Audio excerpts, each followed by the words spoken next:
Hi everyone, welcome back. I'm Sanjay from Networkers from Technical Team. Today we are going to discuss about most asked questions about MPLS. So let's move to the screen and we can go. So very first one we can go here. What is MPLS?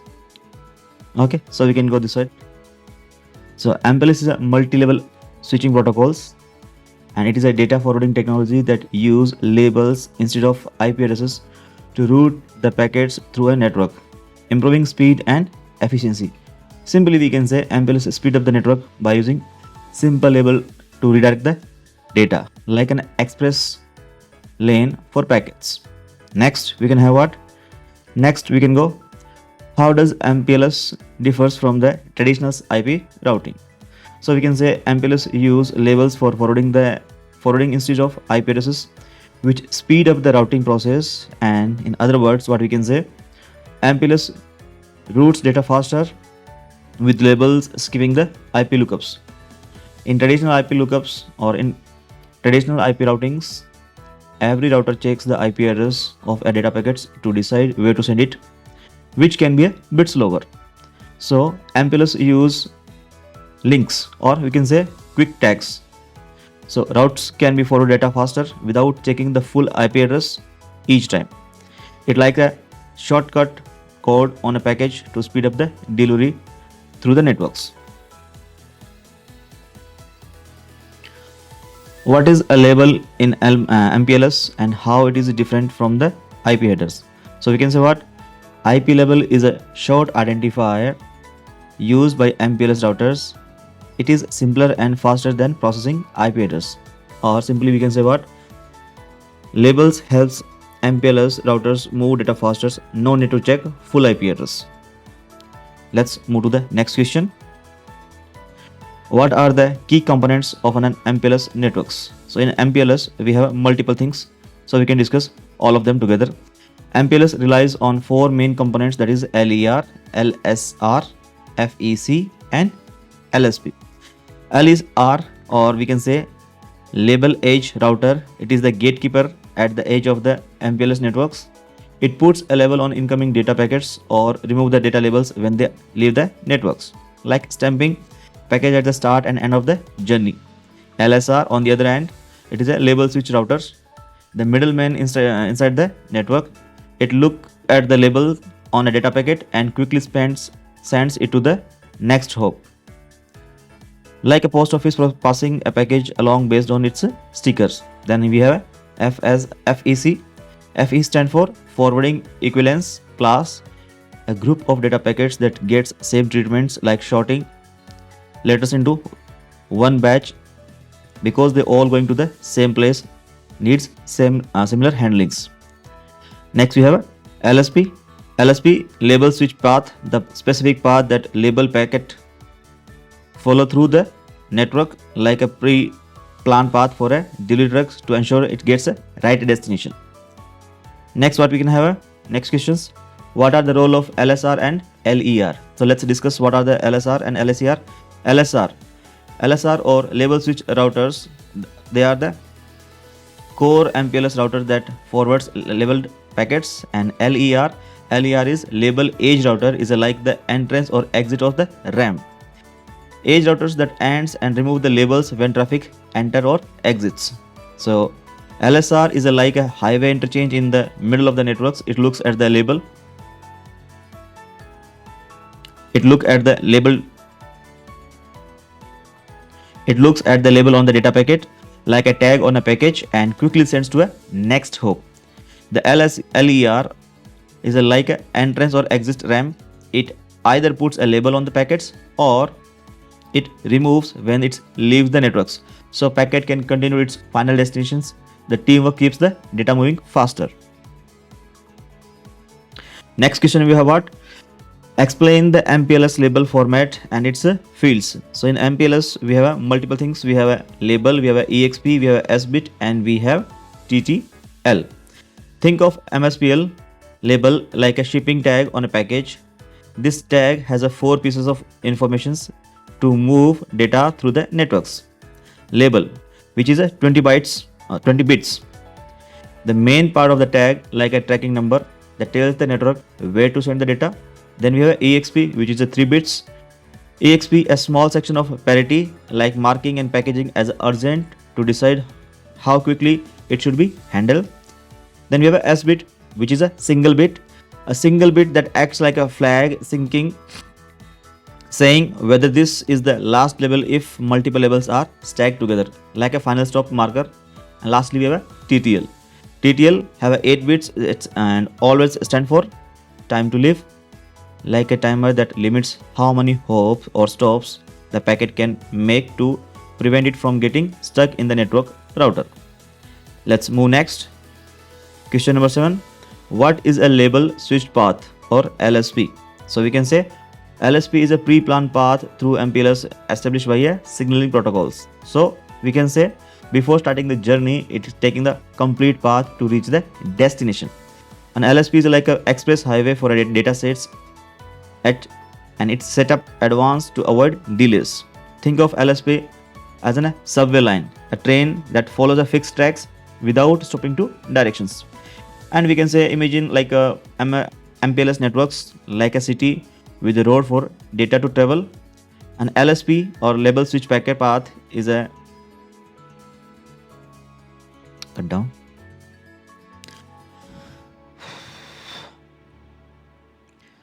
Imagine an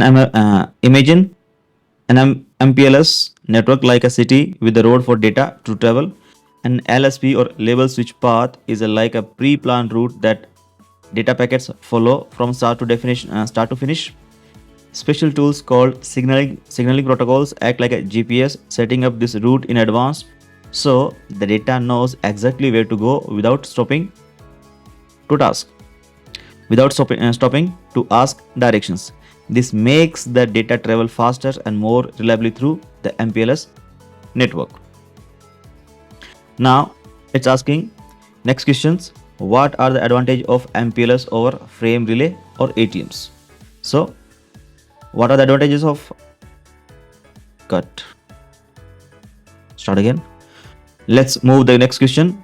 What are the advantages of MPLS over frames relay or ATMs? So we have multiple advantages of MPLS over ATMs or frame relay. First of all, it's faster, we can scale better, and it supports more services than frame relay and ATMs. So MPLS beats frame relay ATMs with the faster speeds, better scalings, and handling more services like voice, video, and data. And let's move to the next question. Explain the difference between control plan and data plan in MPLS. So what we have, we can say control plan is the brain and data plan is the muscle. So control plan builds the path and data forwards the packets. So control plan, the brain, builds the packets path using the protocols like LDP or RSVP and makes routing decisions like label assignment and all. And whereas data plan, which is the muscles, it forwards packets based on the labels, no thinking, just actions, and it handles traffic, how much traffic can flow. Okay, so we can say control plan sets up the routes and data plans moves the packet. Moving next, how is MPLS related to the OSI model? So MPLS works on between layer 2 and layer 3. So we can say it's a layer 2.5. So what is MPLS layer? So MPLS have a layer of 2.5 where in networking data move through different layers like floors in a building. Layer 2 handles local connections like wiring in a house, and a layer 3 deals with the routing across networks. We can say GPS for the internet. MPLS is special because it works between combination of both, like layer 2 and layer 3 combined together. So it's a layer 2.5 and it's smart like a layer 3, but it's a fast like layer 2, making data travel quickly and efficiently. Now question next. What is the LDP or label distributions protocols and how does works? So LDP is a protocol used to establish label switch paths through an MPLS networks by distributing labels based on the underlying IGP routing informations. LDP or label distribution protocols creates MPLS routes by sharing labels based on the network's IGP, or we can say interior gateway protocols. Moving next, question number 12. How does MPLS integrates with the OSPF and EIGRP as IGP? So we can say MPLS use OSPF and EIGRP to build the routing table, and then protocols like LDP or RSVP use that table to build label switch paths. Okay, so first it will make a routing first, then labeling next. Imagine, we can say in this way, imagine MPLS as a delivery system for data. First, OSPF and EIGRP act as a map maker, creating a routing table like a map of all possible routes or all possible roads. Then protocols like LDP or RSVP use this map to assign labels to quickly reach to the destination. These path guides data packets through the network fast, like following a pre-planned shortcuts. Heading to the next questions. What is the role of IGP in MPLS environment? So IGPs are responsible for recovering routes which are then used to establish LSPs via label distribution protocols. So IGP finds the best route using OSPF, EIGRP and LDP. It uses routes to set up the label paths. So IGPs finds the routes, LDP turns them into label paths. Next, what is the difference between ordered and independent label distributions? So we can answer this way. In MPLS, labels guides data like directions on a package. With ordered labeling, a router waits to get label from the next router before assigning its own, like passing a baton in a relay race. With independent labeling, a router gives out label on its own without waiting, like putting a sticker on the package right away. Order is more coordinated, while independent is faster but less strict. So order waits for the next label before assuming yours, and independent assigns your label immediately without wasting time. Heading towards the next question. What is the role of TDP or tag distribution protocol and how it is different from LDP? So TDP was Cisco's proprietary protocol for label distributions, replaced by standard based LDP. So we can say in simple word, TDP was Cisco's old proprietary label protocol, whereas LDP is a newer standard protocol that have replaced TDP. Question next. What are the common reason of LDP sessions failure? Why does the LDP session fails? So we have multiple ones, but main of them is mismatch ID or broken ports. So as we know already, the MPLS works on port number 646. So if we have a blocked port number 646, or we don't have a LDP router ID matching, or we don't have a lack of IGP connectivity, the connection can fail. Next question, we can go for this one. What is the load balancing done in the MPLS? So for load balancing, we can use what? ECMP, as we saw already, equal cost multiple path, whereas multiple paths are equal cost are used simultaneously. ECMP lets MPLS run multiple equivalent protocols or multiple equivalent cost path at a one for load balancing, like putting cars across equally fast highway to avoid congestions. Cut.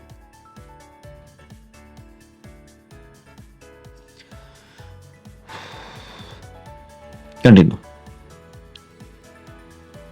So next question we can go. So let's move to the next question. Next is what?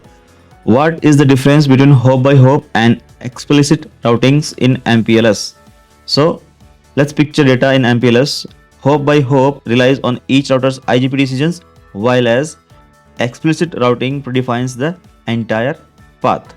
So let's have a picture in mind. In MPLS networks, like a car on a road trip, in hop by hop routing, each router, like a intersections, use its own map to pick up the next turn, similar to asking a direction at the every stop, which is flexible but less controlled. In explicit routing, the whole route is planned from the start to finish, like following a Google map with the route without stopping the ask. It is more precise, more predictable. Hop by hop adapts to on the go, while explicit sticker on the set plan. So hop by hop, like asking for direction at every intersections, whereas explicit we can say it's like following a preset Google map routes. Next question.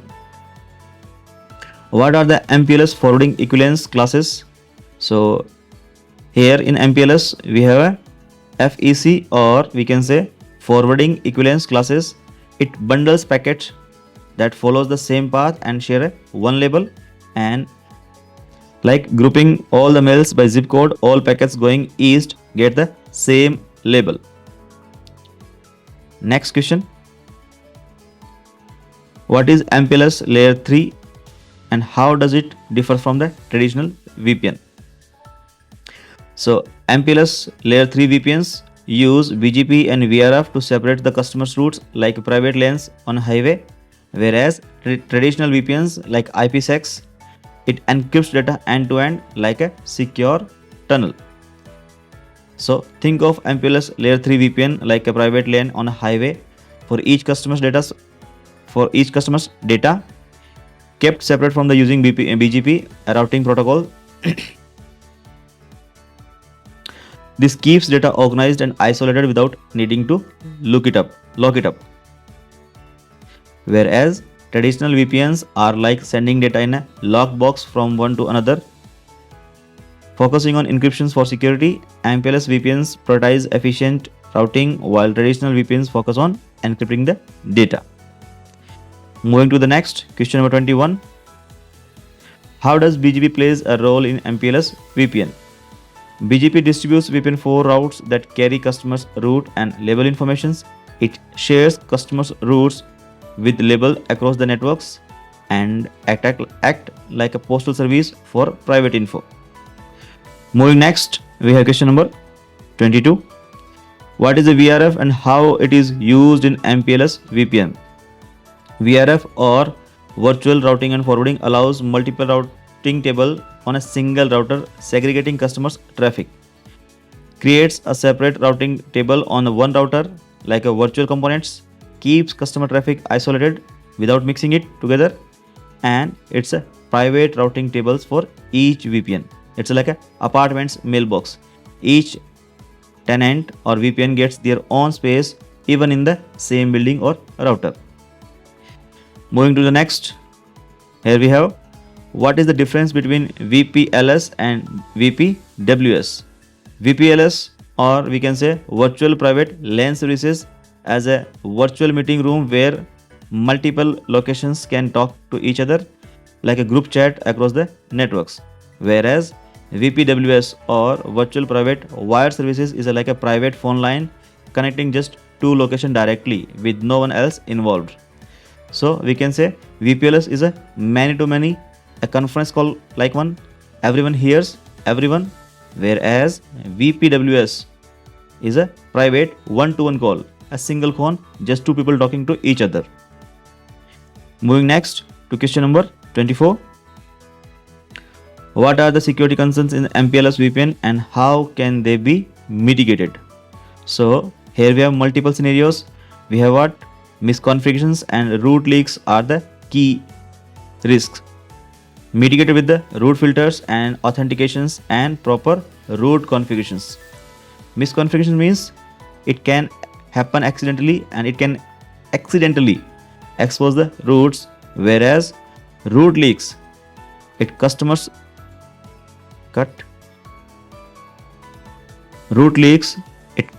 routes the escaping to wrong VPN. Or in a detail we can discuss like this way, how we can mitigate the misconfigurations using unauthorized access. Someone might sneak into the network like an uninvited driver on the road. Fix this with the strong passwords, authentications and access control like locking the gates. If we have data leaks, we can fix this with customer data could accidentally mix, like a mail getting sent to the wrong persons, or VRF tables keep each customer's data isolated like using separate mailbox.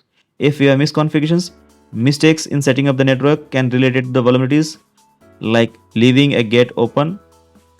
Regular checks and audits ensure everything is set up correctly. And unencrypted data. MPLS doesn't encrypt data by default, so sensitive information could be read if intercepted. Adding encryptions like IP securities for security extra, like locking a package before shipping. Finally, we can move to the last question. What is fast route in MPLS TE? It's a backup tunnel on standby, pre-built alternate paths kick in instantly, and if the link fails. So we can say we have multiple paths that can be used as a redundant links. If one of the main path fails within short span of milliseconds, around 50 milliseconds, if the path goes down, the backup link start working actively. It uses RSVP to reverse backup path in advance, and no traffic drop during the failure. Even it's a any kind of data is traveling, there will be no traffic failure. It's like a backup path that's already built the moment the road collapses. Traffic switches without stopping. So these are the some most asked questions in the interviews. Thanks for watching video. If you found this valuable, give thumbs up and please subscribe to the channel.